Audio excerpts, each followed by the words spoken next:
വാടക കെട്ടിടത്തിൽ പ്രവർത്തിക്കുന്ന സ്കൂളിന് സ്വന്തമായി ഭൂമി വാങ്ങി നൽകി പൂർവ്വ വിദ്യാർത്ഥി. വ്യവസായിയായ MB കുഞ്ഞിമുഹമ്മദ് ഹാജിയാണ് താൻ പഠിച്ച സ്കൂളിന് സഹായവുമായി എത്തിയത്. 124 വർഷം വാടക കെട്ടിടത്തിൽ പ്രവർത്തിച്ചിരുന്ന വടക്കേ പുന്നയൂർ GMLP സ്കൂളിനാണ് ഭൂമി വാങ്ങി നൽകിയത്. 51.9 ലക്ഷം രൂപ ചെലവിൽ 30.25 സെന്റ് ഭൂമിയാണ് സ്കൂളിന് കൈമാറിയത്. ഭൂമിയുടെ രേഖകൾ MB കുഞ്ഞിമുഹമ്മദ് ഹാജിയിൽ നിന്നും മന്ത്രി R ബിന്ദു ഏറ്റുവാങ്ങി.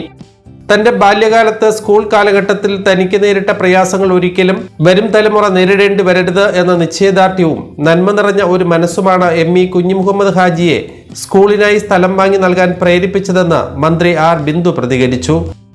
ഭൂമിക്കും സമ്പത്തിനും വേണ്ടി കലഹിക്കുന്ന മനുഷ്യരുള്ള ലോകത്ത് കുഞ്ഞിമുഹമ്മദ് ഹാജിയുടെ ഭൂമിദാനം ഏറെ മാതൃകാപരമാണെന്നും മന്ത്രി ഫേസ്ബുക്കിൽ കുറിച്ചു.